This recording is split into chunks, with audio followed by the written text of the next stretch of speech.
Good morning, everyone. Welcome. Welcome to our last daily meditation for a little while. As most of you know, we are on our summer break in August, so that means no daily meditations, no Sunday sanghas, no days of practice, no live teachings. But there are plenty of ways to stay connected with us. You've got the Dharma library on the Sangha Live website, which has all the recordings of all the sessions for the last few years. So you can geek out on that over the next month. Maybe you can even arrange a group with the community and get together and watch sessions together. Some people have done that in the past and it works quite nicely. And we have a new offering as well, which you might have received an email about, called Day of Practice on Demand. And so we've taken all our days of practice, which are the 3-hour sessions with teachers, which are normally held on Saturdays. And they take a theme and they go deeply into a theme. So, for example, working with anxiety. And there's teachings around that topic, and there's a few practices, meditations. There's often other kinds of reflective practices and some long Q&A with the teacher as well. And we've taken those and divided them up into smaller segments. And those are all to be found on our website as well. So days of practice are typically, they've only been available to those who attended. So all that content is now out there. And you're very welcome to take a look. I'm going to put the link here now. So that's Days of Practice on Demand on our website. And then the other thing, of course, is that you can continue to connect with us via this platform, Sangha Live Connect, over the August. I'm hoping that people will be using it to stay in touch with each other. We've got various spaces on there. There's a space for reflecting on your practice where you can just share whatever's coming up for you in your practice over this time. Or you can ask a teacher or ask the community something. You're very welcome to use that space. And we will be hosting one get-together, a meet and greet online on the 14th of August. So you'll find that in the community events space. And that's just, I'm putting the link for that here as well. That's just going to be a very casual face-to-face get-together for the community online. I'll be hosting that. So it'd be great if you join us. It'd be a nice opportunity to meet some of the community who we practice with many days of the year and don't actually get to see each other. So that's a nice opportunity to see each other. All right, so for today's session, it's running the same as always. We have a talk, we'll have a meditation and Q&A, and you can ask your questions in the chat by typing question at the top of your question in caps.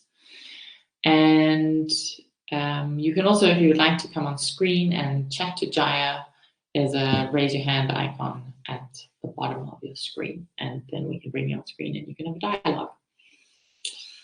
All right, thank you so much to Jaya for these teachings this week, leading us in the 5 elements practices. It's been a rich week of teachings and a nice way to segue us into the summer period, where we'll be maybe practicing a little bit more on our own. So I will hand over to Jaya, and I hope to see some of you on the 14th of August at our meet and greet. Take care, everyone. Thank you, Faith, and thanks everybody. Good morning. I'm just seeing a note from Maggie in the chat saying that the screen is frozen, and when Faith was speaking, my screen had frozen. I'm not sure if it was a problem with my internet connection. I hope you can see and hear me okay. Are people seeing? Can I just have one signal from somebody that it's good? Okay, thanks, Jorge. Great. Yeah, so this is feels quite special that this is our last session before the summer break, and it's wonderful to hear of all the ways that you can stay connected and even have a different kind of connection where you actually get to see each other, which is a lovely thought to be with. And maybe we'll end our meditation this morning with a little bit of metta practice for the whole community, just the last little bit of the meditation.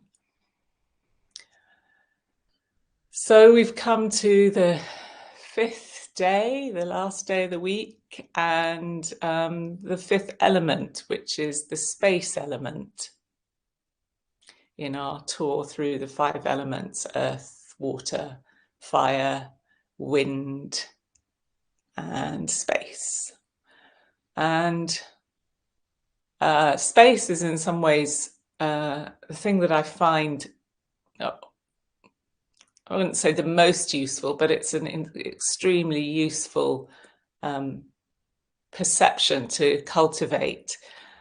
And you might have noticed with your sharp ears that it's been very difficult for me to avoid talking about spaciousness in the guiding of the other meditations this week. So kind of fundamental does that quality seem to be to our way of going about cultivating meditation practice, to be able to develop a quality of internal or mental spaciousness is really important. And in a way you could say space is fundamental, because without the space is where all the other elements get to happen and get to appear.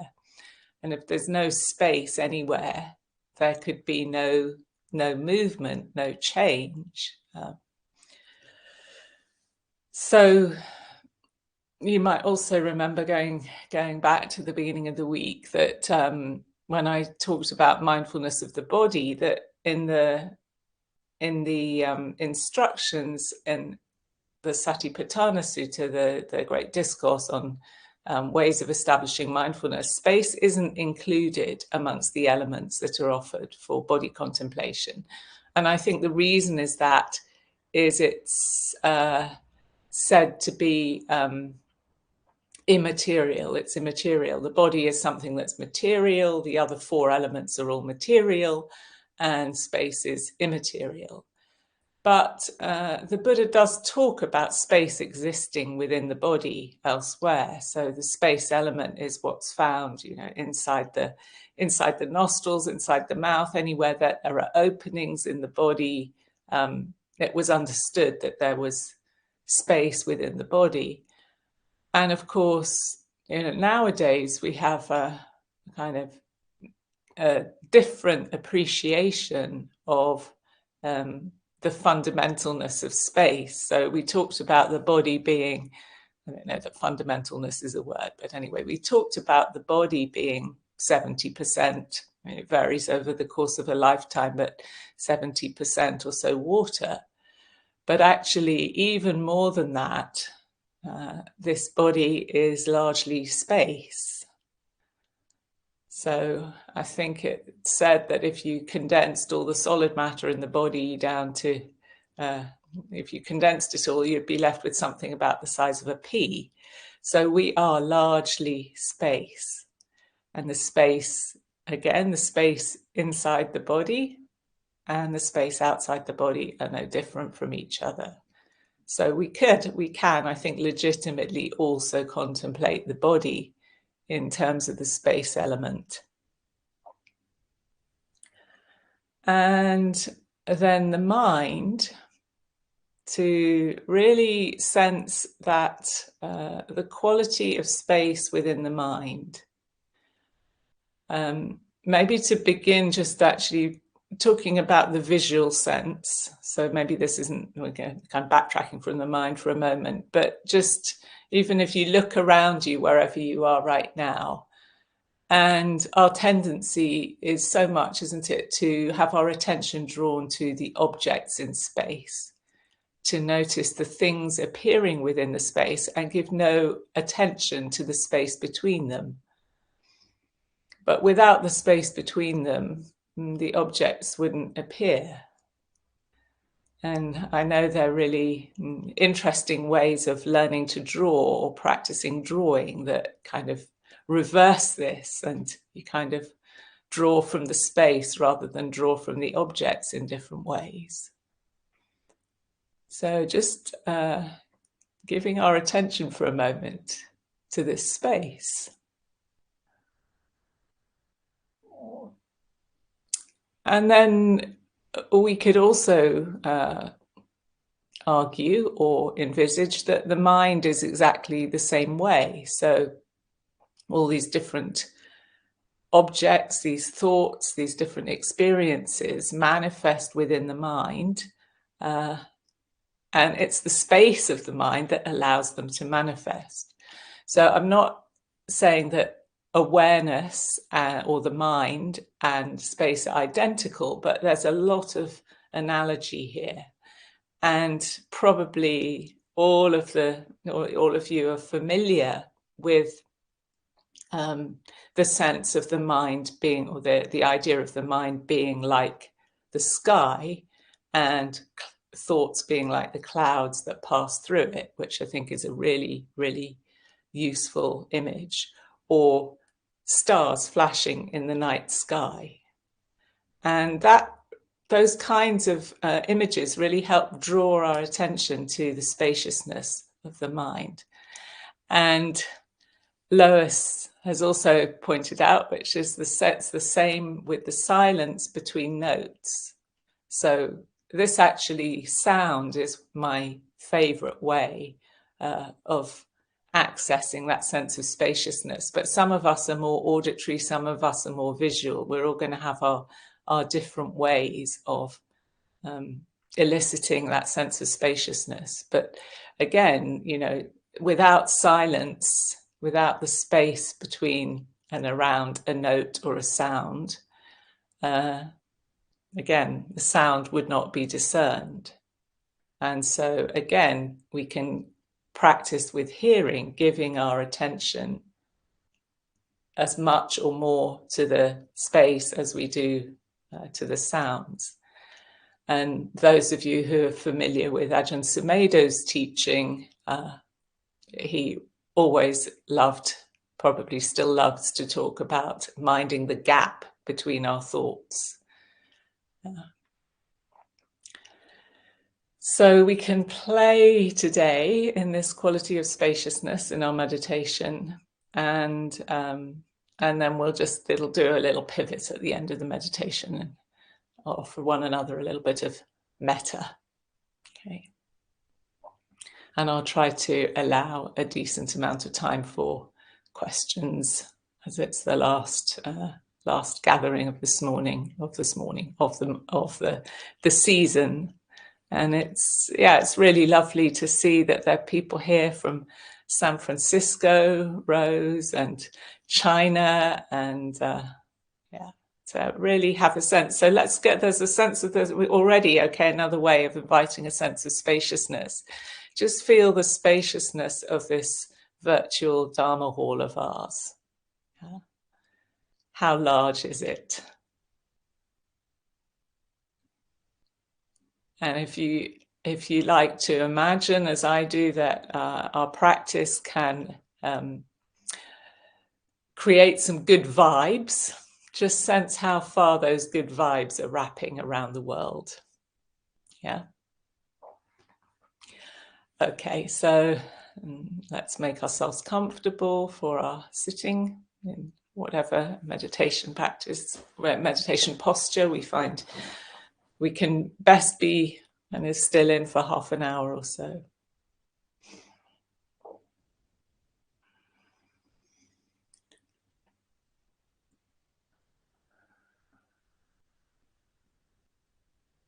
So you can slowly let the attention come to rest. I really like the sense of, even if I were lying down, that sense of finding my vertical axis. So this shift of attention from the past to future, back to front, horizontal momentum, to just recognizing I'm here.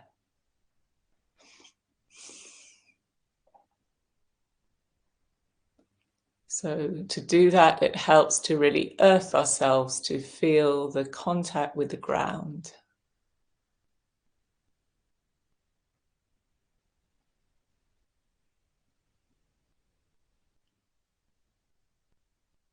And even to play with the sense of that contact being an amicable, friendly one, that the earth is here to support you. The earth is glad that you're alive and meditating on it.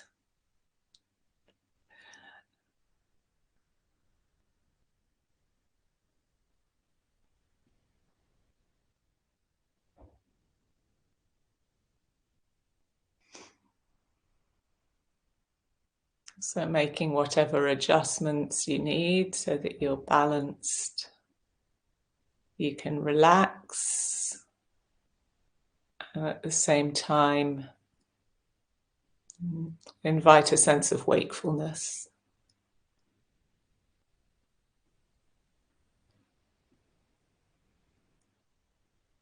So we could,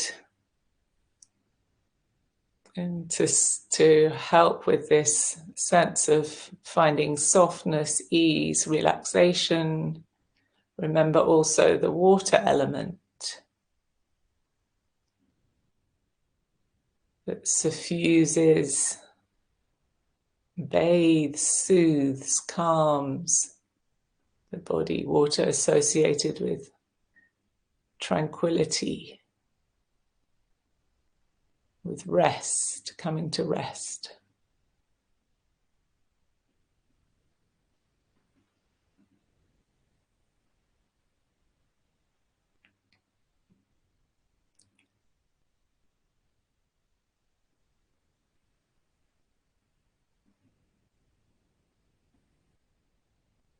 And for wakefulness, we could invite in the fire element.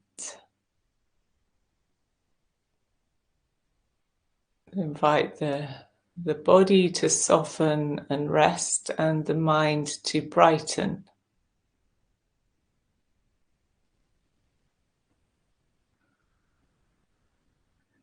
The mind to brighten and the heart to warm.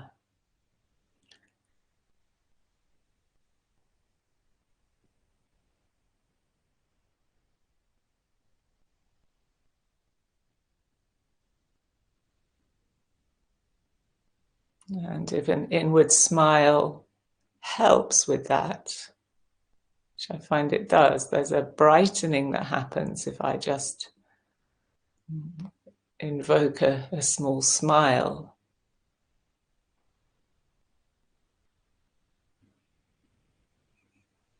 And then drop it in, down into the body.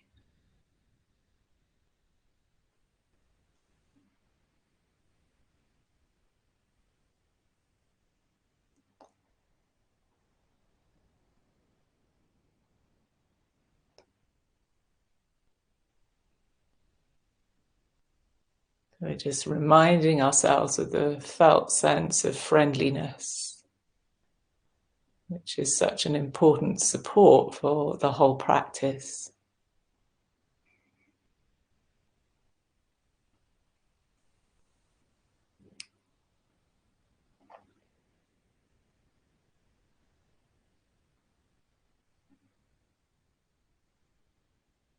And the intention of friendliness is very different from having to like everything that we're sensing or feeling right now.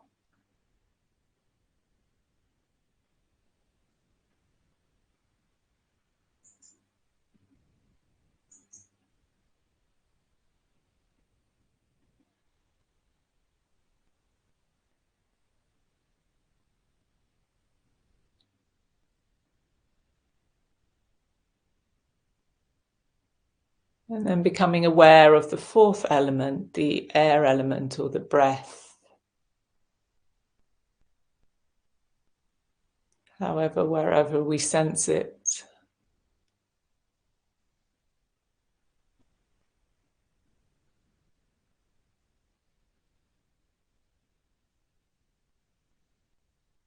I notice as soon as I do that, I take a deeper breath.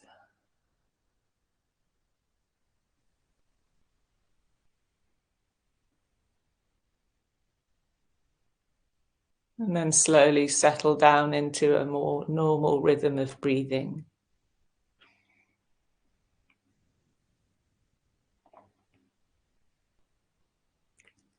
Don't worry too much about whether you're intervening with the breath or not, whether you've got your hands on or hands off. Just see if you can just let it be. Either way, it will settle by itself. It's inevitable when we place our attention there initially that there's some degree of, or we sense some degree of me doing the breathing or me controlling the breath. Just let that be too.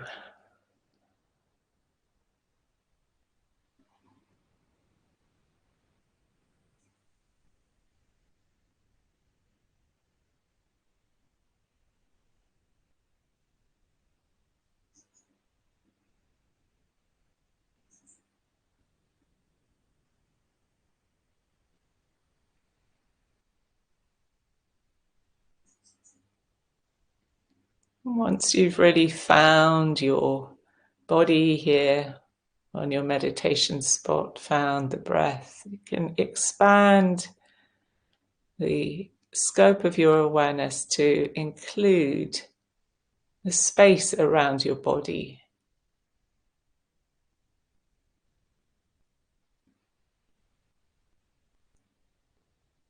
Space in front of you,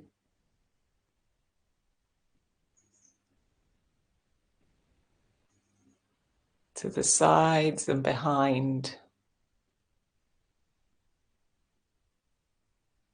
The space above, and if you like, even the space below.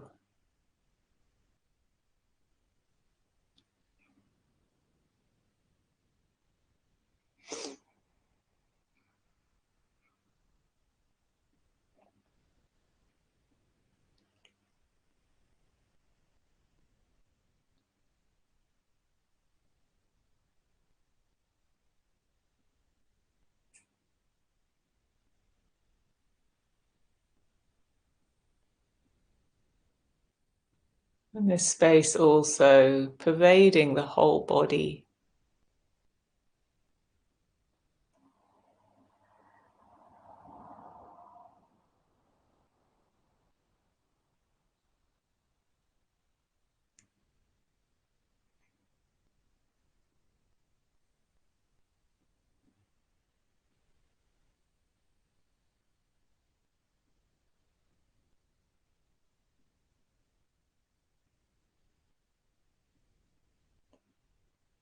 In this body, all these elements are dancing together.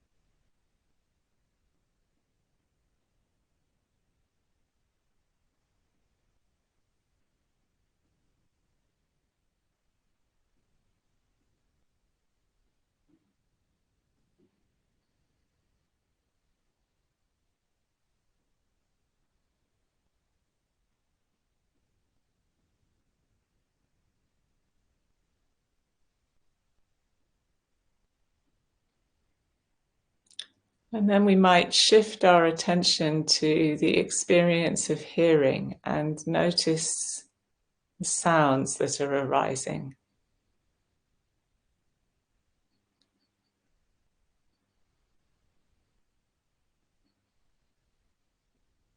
Close by and far away.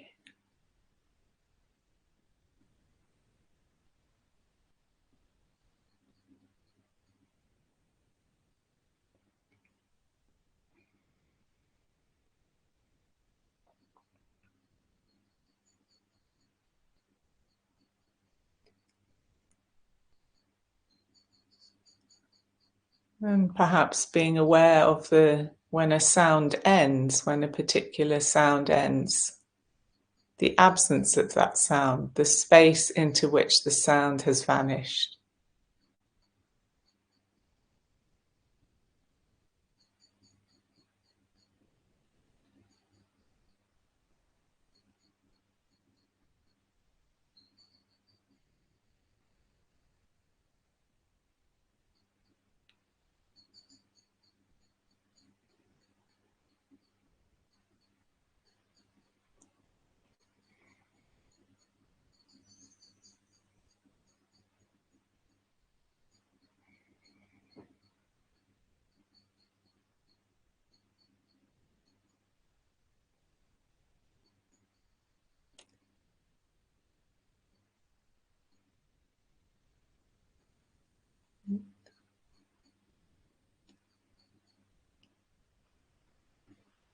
Not worrying again about getting something precisely right here, but just a whiff or a flavor or a kind of intuition of this is enough, and enough that you could start to rest into it, have a sense of resting into the space, just as we're resting upon the earth.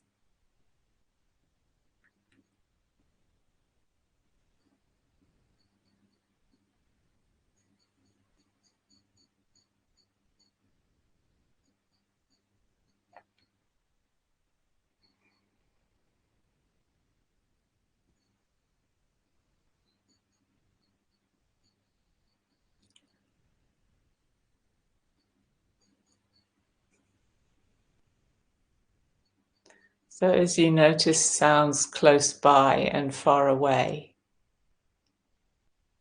you could just quietly ask ourselves, how big is the awareness that's noticing?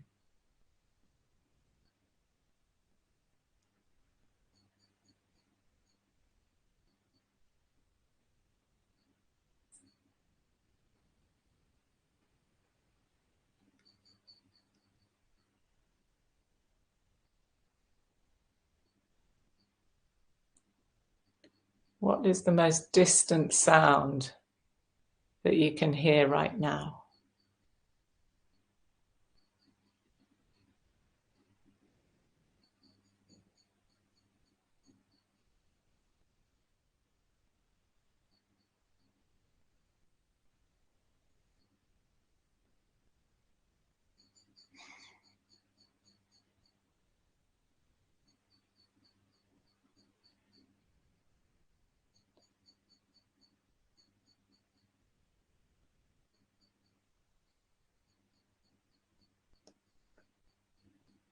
Awareness spreads wide like a vast satellite dish.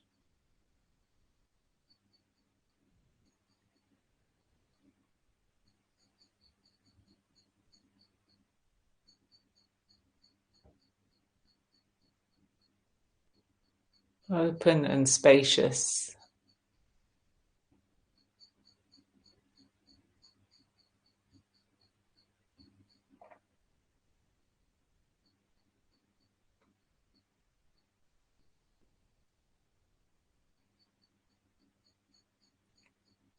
And in it, different sensations, sounds, feelings, thoughts are all arising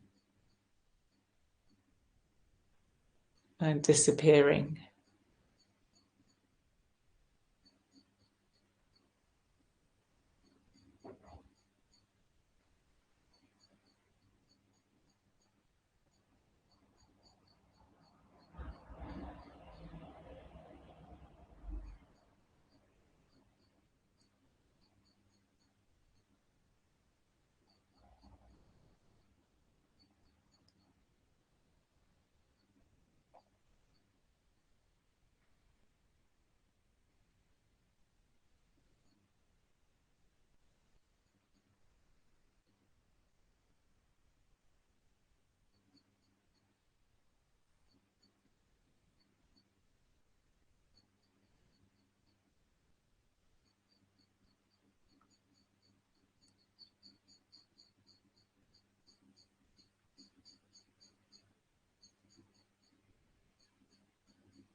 We can practice just resting into this spacious awareness,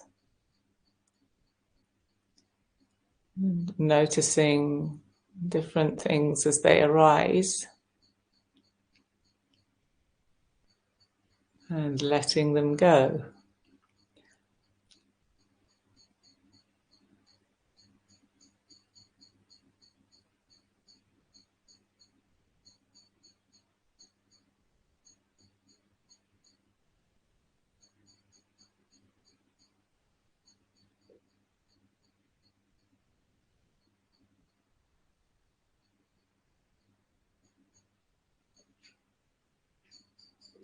And we keep our seat here at the center.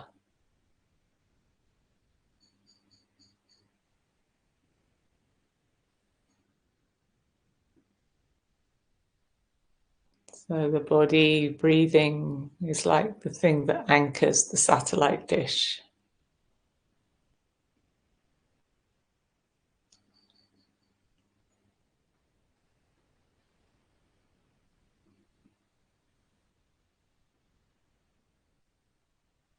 Even though the body is appearing within it.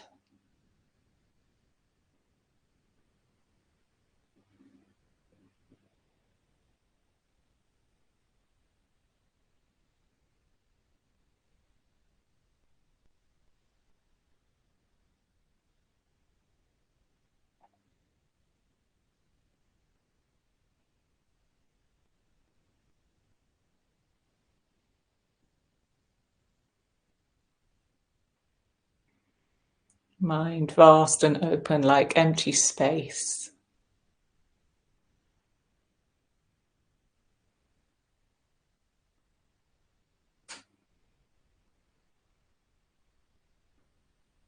Or the open sky.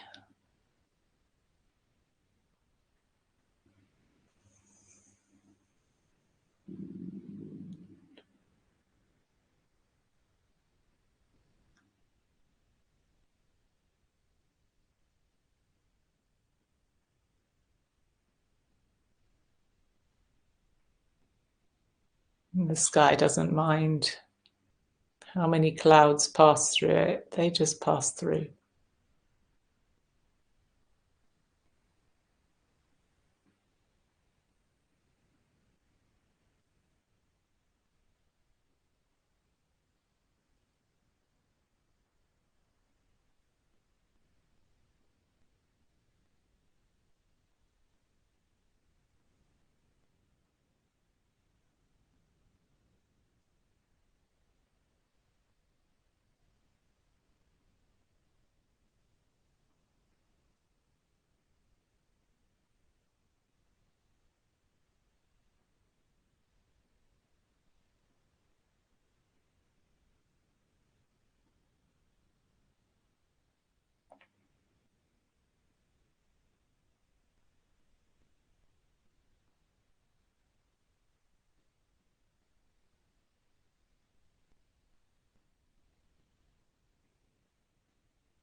For the last few minutes of the meditation, maybe just checking our earthedness.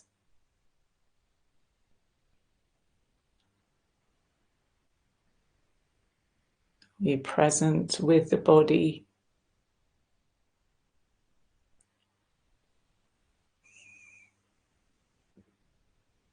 And then opening again to the spaciousness around us. And imagining in that space or sensing the presence of all our fellow Sangha members meditating here together. And the space between us.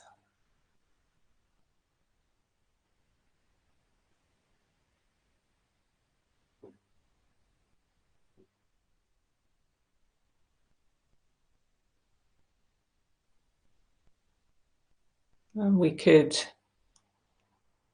imagine or feel that space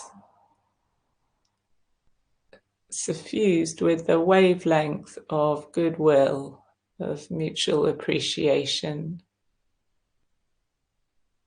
People we know who are here, people we don't know, people we maybe feel we really know and have a connection with, and we've never actually met in person.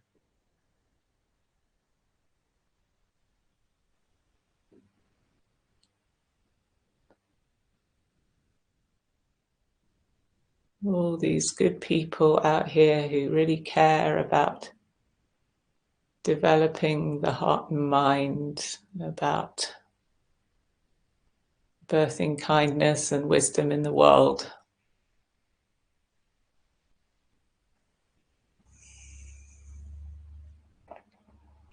And send them our goodwill. So allowing it to radiate out from our center, from our location,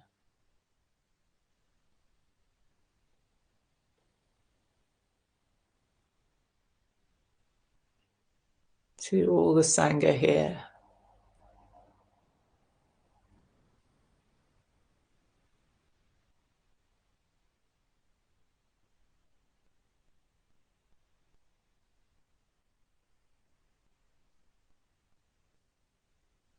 And if it scoops up some other beings on the way, that's very good too.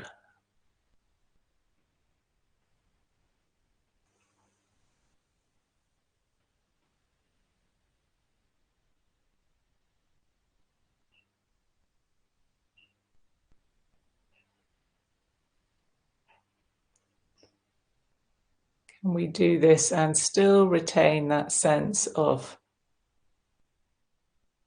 settledness and spaciousness?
Thank you all for your practice.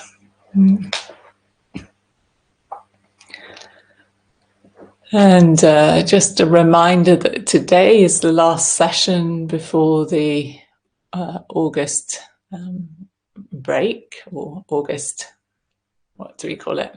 Break from the live morning sessions.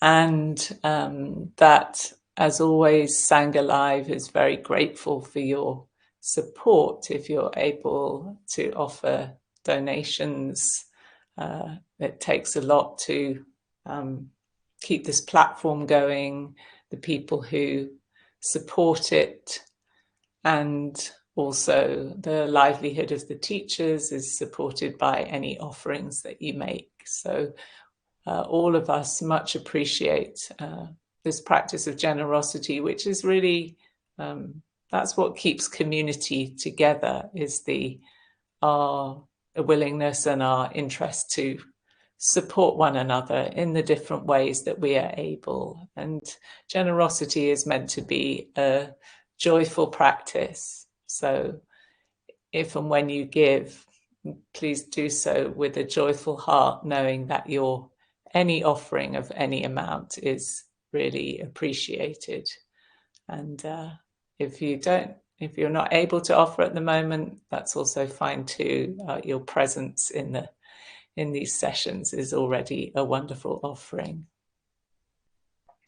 And if you wish to offer for this week's meditations in particular, you need to do so by midnight tonight. That's the cutoff point, like in Cinderella. So if any offerings that you'd like to make that come to me need to be in there by midnight. So I thank you deeply for that.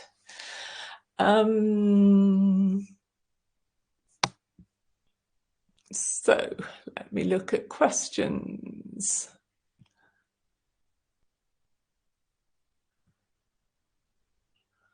Okay, so there was a question from Kevin yesterday. I'm wondering whether Kevin is here today.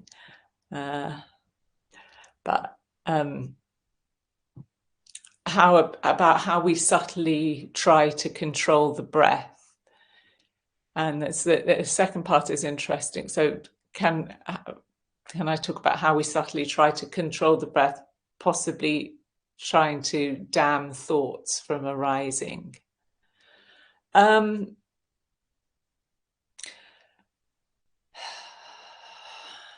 mean, that's already it's a good noticing, to be aware when that's what we're trying to do. You know, what am I trying to, am I trying to keep something out by what I'm doing? Christina Feldman has a lovely phrase. She talks about when we're doing mindfulness of the breath, we're not doing defensive breathing. And it can be quite subtle. But if we notice that we're trying to push something away, that's actually the hindrance of aversion in operation. And we can bring our attention to the experience of aversion. What is it that I'm trying to get rid of? And is there a kind of physical contraction that I'm experiencing around that? And maybe bringing the attention to the body and seeing if we can soften some of that grippy sense of I'm pushing something away, can be really helpful. But it's also true it might be operating on a very subtle level. And then if we can sense it and feel it, great. If we're just like, I'm not sure whether I'm doing this, or just notice that that's doubt starting to arise. It's kind of overthinking the issue, if you like. And so maybe, okay, maybe there's an element of that. And there's also the sense of I'm choosing to place my attention here. The thoughts are arising, but I'm choosing to give my attention to the breath instead. And I don't think that's quite, to me, that feels subtly different from actually trying to push thoughts away. that's skillfully making a choice of what I'm going to invest the energy of my attention into. And so don't, maybe not to make the assumption that actually means I'm pushing thoughts away. I'm just choosing not to offer them attention. And I think a really helpful distinction that I learned from my friend Susie Harrington is between thoughts and thinking. So again, with the clouds in the sky analogy, or the buses on the road, thoughts are going to come through. Unless the mind's very quiet, thoughts are going to come through anyway. But there's a difference between the thoughts coming through and my picking them up and running with them, or getting onto the bus, or, sitting onto the cloud, or whatever. So that's just some responses to Kevin. And if Kevin's not here, I hope that's useful for other people as well. So Barbara's question, can one sense equanimity as somewhat related, comparable to space?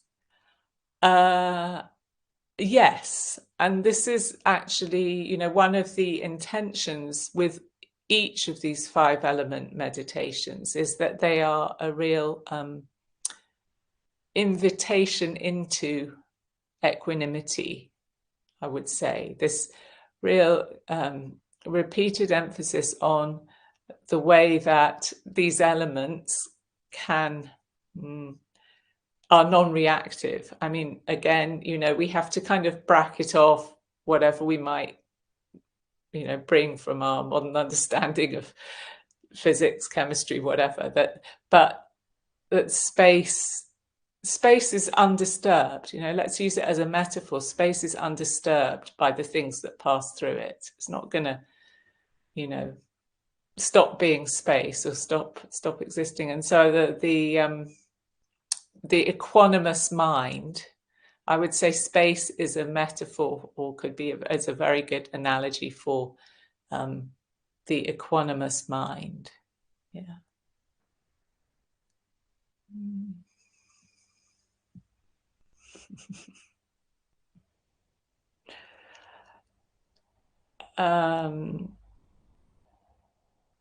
So there's some technical questions.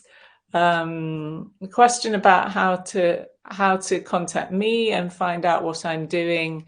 I have a website, qi-mindful.com, which is mostly about my Qigong practice, but it's also it's got links to actually I have a very, very small website called jayarudgard.co.uk, and you can find out what I'm doing where, mostly there. And it's just been updated, so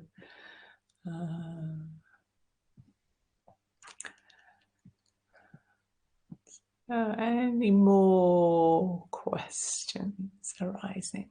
Comments?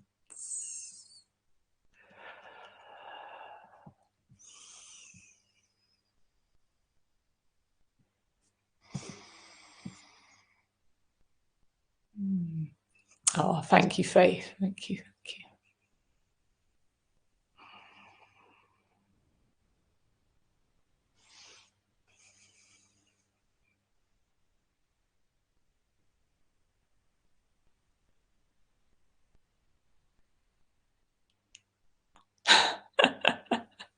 Kevin, very good point. Avoid sound focus if you are a tinnitus sufferer. Yes. So we each, different things are going to be most helpful for different people. And, it's always, I would say it's always my intention, and imagine the intention of every other teacher, and you'll hear it in different ways from people, that you pick up that which is helpful to you, and you leave aside that which is confusing, doesn't make sense, doesn't work for your body mind. And it can also be good sometimes to be willing to be experimental Like, we all need to press the refresh button on our practice from time to time. And, you know, for example, I had a years long snobbery about counting breath. That wasn't, you know, a practice that I, you know, that was what I did in my first meditation class in the 1980s or whatever. But I've got at the moment a really renewed love of and appreciation of at certain times. That's just the right practice for me. So yeah, so pick up what's useful, leave behind what's not, and sometimes be willing to revisit your assumptions and so on.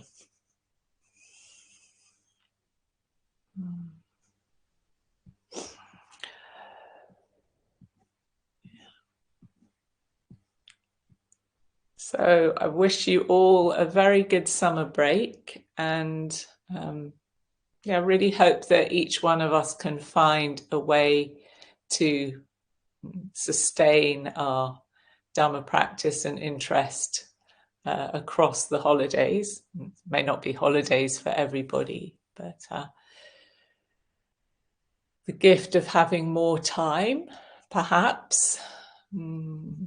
And, you know, we might not be spending all that extra time on the cushion, but we can still keep keep polishing our Dharma lenses and have a mind that actually is turned towards skillful reflection. What am I doing right now? What am I developing?